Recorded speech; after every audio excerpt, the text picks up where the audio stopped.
प्यारे विद्यार्थियों, आज हम लोग पढ़ेंगे कि वैद्युत अपघटन अभिक्रिया क्या है, इलेक्ट्रोलिसिस क्या है। बहुत ही इंपॉर्टेंट नेचर का प्रश्न है, बराबर पूछा जाता है।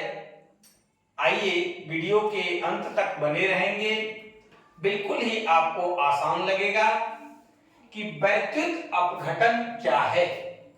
वैद्युत अपघटन वह अभिक्रिया है जिसमें किसी विद्युत अपघट्य के विलयन में विद्युत धारा प्रवाहित करने पर विलयन अपने घटकों में टूट जाता है। एक्चुअली वैद्युत अपघटन हम लोग समझेंगे, एक एक शब्द का अर्थ समझेंगे। वैद्युत अपघटन, अपघटन का मतलब होता है टूटना, और वैद्युत शब्द यानी विद्युत धारा प्रवाहित करने पर यहां पर क्या होता है, अपने घटकों में वैद्युत अपघट्य पदार्थ टूटते हैं। अब है कि वैद्युत अपघट्य पदार्थ कहते किसको है? वे पदार्थ जो विद्युत धारा प्रवाहित करने पर अपने घटकों में टूट जाते हैं, आयनों में विभक्त हो जाते हैं। कोई भी पदार्थ टूटकर धनायन और ऋणायन में बदल जाता है, वैसे पदार्थ को वैद्युत अपघट्य पदार्थ कहते हैं। अब आइए कि यहां पर वैद्युत अपघटन क्रिया के द्वारा धातुओं को शुद्ध किया जाता है। हम लोग आगे की क्लास में धातु कर्मी उपचार जब पढ़ेंगे, मेटलर्जिकल ऑपरेशंस पढ़ेंगे, तो उसमें देखेंगे कि वैद्युत अपघटन की क्रिया के द्वारा धातुओं को शुद्ध किया जाता है।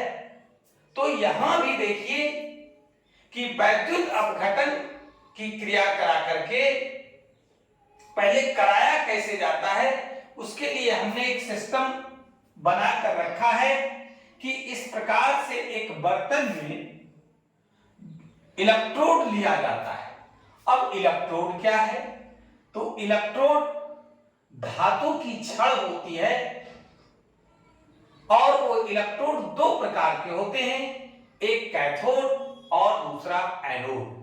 एनोड जो होता है वो पॉजिटिवली चार्ज होता है, कैथोड जो होता है वो निगेटिवली चार्ज होता है, ऋणात्मक चिन्ह वाला होता है, ऋण आवेश वाला होता है। अब इस बर्तन में वैद्युत अपघट्य पदार्थ का घोल विलयन ले लिया जाता है, और लेने के बाद इस तरह से चित्र के अनुसार इसको सेटअप कर लिया जाता है। एनोड को क्या किया जाता है? सेल से, सेलों के समूह यानी बैटरी से जोड़ दिया जाता है। जोड़ने के बाद जैसे ही विद्युत धारा प्रवाहित होती है, वैद्युत अपघट्य पदार्थ क्या होता है? टूट जाता है अपने घटकों में। उस पर भी बात करेंगे। अपने घटकों में टूट जाता है, और जो धातु होता है वो कैथोड पर जमा हो जाता है, जहां से हम लोग कलेक्ट कर लेते हैं। और अधातु जो होता है, या जो माने क्या बोलते हैं उसको, निगेटिवली चार्ज जो होता है, ऋणायन जो होता है, वो एनोड पर जमा हो जाता है, और वहां से हम लोग उसको कलेक्ट करके अलग कर लेते हैं। ये वैद्युत अपघटन अभिक्रिया इस प्रकार से कराई जाती है कि जिसका भी वैद्युत अपघटन कराना है उसका जली विलयन लेते हैं, और लेने के बाद इस प्रकार से बर्तन में उसको लेकर के उसमें दो इलेक्ट्रोड है, एनोड और कैथोड, इस तरह से लगा करके और बैटरी से जोड़ करके उसमें विद्युत धारा प्रवाहित कर देते हैं। जब विद्युत धारा प्रवाहित किया जाता है तो वो अपने घटकों में टूट जाता है, और विद्युत धारा प्रवाहित करने के बाद वैद्युत अपघट्य पदार्थों के अपने घटकों में टूटना ही वैद्युत अपघटन कहलाता है। आइए हमने एक उदाहरण लिया NaCl, नमक, सोडियम क्लोराइड, सॉल्ट, और जब विद्युत धारा प्रवाहित करते हैं इसमें NaCl डाल करके तो फिर क्या होता है, वैद्युत अपघटन की क्रिया के द्वारा Na कैथोड पर जमा हो जाता है इस पर, और एनोड पर जो है वो क्लोरीन जमा हो जाता है। फिर देखिए दूसरा जो उदाहरण है वो है एल्युमिनियम ऑक्साइड का। Al2O3 इसका सूत्र होता है। विद्युत धारा प्रवाहित किए तो देखिए 2 × 2 4 Al, वो कैथोड पर, और ऑक्सीजन एनोड पर। ये अपने घटकों में एल्युमिनियम ऑक्साइड का जो घटक है वो एल्युमिनियम और ऑक्सीजन है, इसमें वह टूट जाता है। एल्युमिनियम कैथोड पर और ऑक्सीजन एनोड पर जमा हो जाता है। ठीक उसी प्रकार से जल भी लेते हैं और जल लेकर के और जब विद्युत धारा प्रवाहित करते हैं तब क्या होता है कि हाइड्रोजन कैथोड पर जमा हो जाता है और ऑक्सीजन एनोड पर जमा हो जाता है। इस प्रकार से वैद्युत अपघटन की क्रिया के द्वारा वैद्युत अपघट्य पदार्थों को उसके अपने घटकों में अपघटित किया जाता है और पदार्थों को शुद्ध रूप में प्राप्त किया जाता है। ये हमारा वैद्युत अपघटन अभिक्रिया कहिए, वैद्युत अपघटन क्रिया है, जिसको हमने विस्तार पूर्वक बताने का प्रयास किया। अगर आपको कहीं परेशानी हो तो आप हमें कमेंट करके जरूर सूचित करें। अब देखिए अगला जो प्रश्न है कि एकल विस्थापन अभिक्रियाएं किसे कहते हैं? What do you mean by single displacement reactions?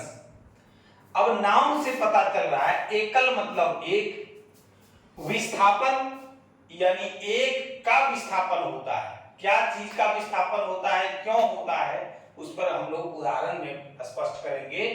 सबसे पहले ये जानिए कि वह अभिक्रिया जिसमें किसी यौगिक में उपस्थित किसी परमाणु या परमाणुओं के समूह को किसी दूसरे परमाणु द्वारा विस्थापित कर दिया जाता है, एकल विस्थापन अभिक्रिया कहलाती है। कारण है देखिए कि जब आयरन की प्रतिक्रिया कॉपर सल्फेट के साथ कराई जाती है तो आयरन सल्फेट बनता है और कॉपर इधर अलग हो जाता है। कारण यहां क्या है, यही देखिए क्या बताए हैं कि वह अभिक्रिया जिसमें किसी यौगिक में उपस्थित किसी परमाणु या परमाणुओं के समूह को किसी दूसरे परमाणु द्वारा विस्थापित कर दिया जाता है। यहां आयरन के द्वारा कॉपर का विस्थापन किया जा रहा है। कारण कि कॉपर से ज्यादा क्रियाशील धातु आयरन है, इसलिए आयरन के द्वारा कॉपर का विस्थापन कर दिया जाता है। देखिए कॉपर को इधर अलग थलग इसको यहां से हटा दिया गया, जो कॉपर सल्फेट था उसमें से कॉपर को विस्थापित करके इधर कर दिया गया और यहां पर आयरन सल्फेट बन गया। कारण कि कॉपर से ज्यादा क्रियाशील आयरन है। वही बात यहां लिखे हैं कि वह अभिक्रिया जिसमें किसी यौगिक में उपस्थित किसी परमाणु या परमाणुओं के समूह को किसी दूसरे परमाणु द्वारा विस्थापित कर दिया जाता है, एकल विस्थापन अभिक्रिया कहलाती है। यहां आयरन के द्वारा कॉपर का विस्थापन कर दिया गया है। ठीक दूसरा उदाहरण देखते हैं कि यहां कॉपर की प्रतिक्रिया सिल्वर नाइट्रेट से कराई जाती है, तब कॉपर नाइट्रेट बनता है और इधर सिल्वर बनता है। अब देखिए कि इधर सिल्वर जो है, यहां पर चांदी जो है वो विस्थापित कर दिया गया, किसके द्वारा? कॉपर के द्वारा। कारण चांदी से सिल्वर से ज्यादा क्रियाशील है कौन? Copper. Copper is more reactive than silver.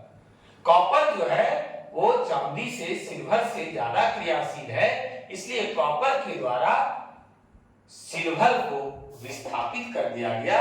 और यहां पर हम देखेंगे कि एक ही परमाणु या परमाणुओं के समूह को विस्थापित किया गया, इसलिए इस अभिक्रिया को एकल विस्थापन अभिक्रिया कहते हैं। तीसरा जो उदाहरण है कि जब जिंक की प्रतिक्रिया कॉपर सल्फेट के साथ कराई जाती है तो जिंक सल्फेट बनता है और जिंक के द्वारा कॉपर का विस्थापन कर दिया जाता है।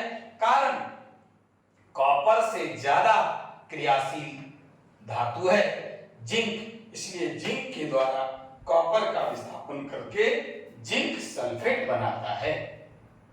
हम लोग देखें कि एकल विस्थापन अभिक्रिया में एक परमाणु या परमाणुओं के समूह किसी दूसरे परमाणु द्वारा विस्थापित कर दिया जाता है। यहां पर देखिए आयरन, कॉपर जो है वो आयरन के द्वारा विस्थापित किया गया है, इसमें कॉपर के द्वारा सिल्वर विस्थापित किया गया है, फिर इसमें जिंक के द्वारा कॉपर विस्थापित किया गया है। जो ज्यादा सीनियर है, कहिए जो ज्यादा क्रियाशील है, वो अपने से कम क्रियाशील धातु को विस्थापित कर देता है एकल विस्थापन अभिक्रिया में। आज हम लोगों ने पढ़ा वैद्युत अपघटन अभिक्रिया और एकल विस्थापन अभिक्रिया।